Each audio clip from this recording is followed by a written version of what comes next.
বিগত বছরগুলির ন্যায় এবারও হাপানিয়া গৌরগোবিন্দ আশ্রমপাড়ার একাংশ মহিলারা শীতলা দেবীর আরাধনায় ব্রতী হলেন। গত ২২ বছর ধরে এই জায়গায় অনুষ্ঠিত হচ্ছে শীতলা পূজা।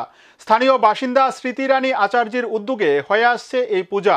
মূলত স্বামী, সন্তান এবং জগতের মঙ্গল কামনায় এই পূজা করে থাকেন মহিলারা। শীতলা হলো একটি হিন্দু দেবী। শীতলা দেবীর পূজা মূলত বসন্ত রোগ এবং অন্যান্য সংক্রামক রোগ থেকে রক্ষা পাওয়ার জন্য করা হয়।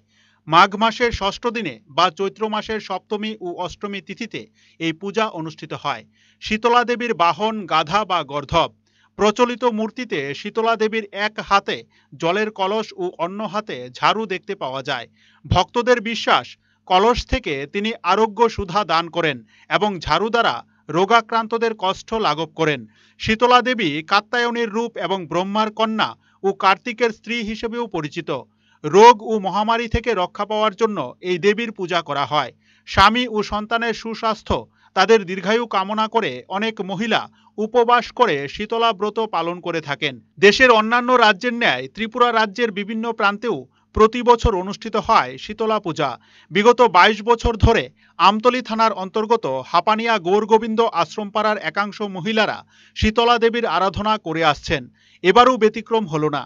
স্থানীয় বাসিন্দা স্মৃতিরানী আচার্যের উদ্যোগে এই পূজা হলেও এলাকার একটা বড় অংশের মানুষ তাতে সামিল হন এবং বিভিন্ন কাজে সহযোগিতার হাত বাড়িয়ে দেন।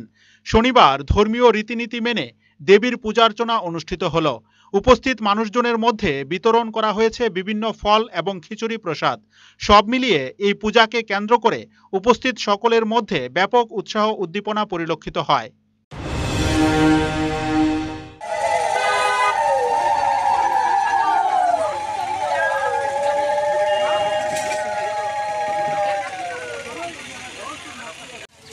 আচ্ছা, কত বছর ধরে এখানে এই পূজাটা হচ্ছে? প্রায় ২২ বছর ধরে। কার উদ্যোগে হচ্ছে পূজাটা? এটা স্মৃতিরানী আচার্যের উদ্যোগে হচ্ছে। কোন জায়গা এটা? হাপানিয়া গৌরগোবিন্দ আশ্রমপাড়া। আচ্ছা, তো কখন থেকে শুরু হয়েছে পূজা অর্চনা? আজকে তো সকাল ৮টা। আচ্ছা, এখন পর্যন্ত কি কি হয়েছে, মানে ঠাকুরের পূজা অর্চনার কাজ? এই তো প্রথমে মাকে এনেছি, তারপর জল ঘট ভরে এনেছি, এখন পূজার আয়োজন করা হচ্ছে। আচ্ছা, পুরো পাড়ার এলাকাবাসীরা কি সঙ্গে আছেন? হ্যাঁ হ্যাঁ আছে, সবাই আছে, সব মহিলারা সবাই মিলেই করছে। মহাপ্রসাদের কি ব্যবস্থা আছে?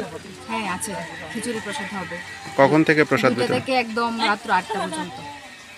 আচ্ছা, তো আগামী দিনে এই পূজাকে কেন্দ্র করে কি বড় ধরনের কোনো প্রিপারেশন আছে? হ্যাঁ আশা আছে, কিছু করার আছে। সবাই একসঙ্গে থাকলে করব। কি নাম আপনার? আমার নাম বলতে চক্রবর্তী। আপনার? আমার নাম স্মৃতি আচার্য। আচ্ছা, কিভাবে এই পূজাটার সূচনা একটু যদি বলেন। এই পুজো আমার হাজব্যান্ডের বসন্ত বাড়িতে, মানে সাংঘাতিক অবস্থা, বড় বড় গোটা। এরপরে আমি আরও ২-৩ জন মহিলা নিয়ে আমাকে চলো আমরা সেটা আমরা পূজা করি, আমরা মাগি। তো মহিলারা নিয়ে আমরা মাগলাম, মাগ দিয়া শুক্র থেকে শুক্র ইয়ে করে পূজা করতে আসি। এরপরে দিয়ে আস্তে আস্তে মা সবাই পাড়া প্রতিবাসী সবাই আমার লোকে যোগদান করছে, ডাক দিছি আইসে। আমি একটু মাগি, 5 দিন একটু মাগন লাগে, মাগিয়ে ফেরে মার পূজা করি। সব মহিলারা একতা হয়ে আমার লগে আছে, পূজা করতে আসে। কি প্রার্থনা করবেন ঠাকুরের কাছে?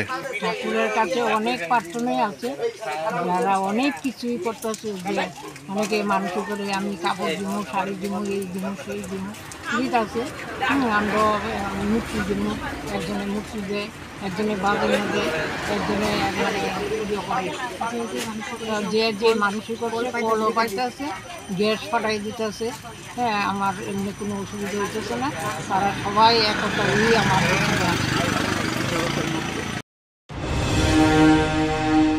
Bureau report, search India, TNN।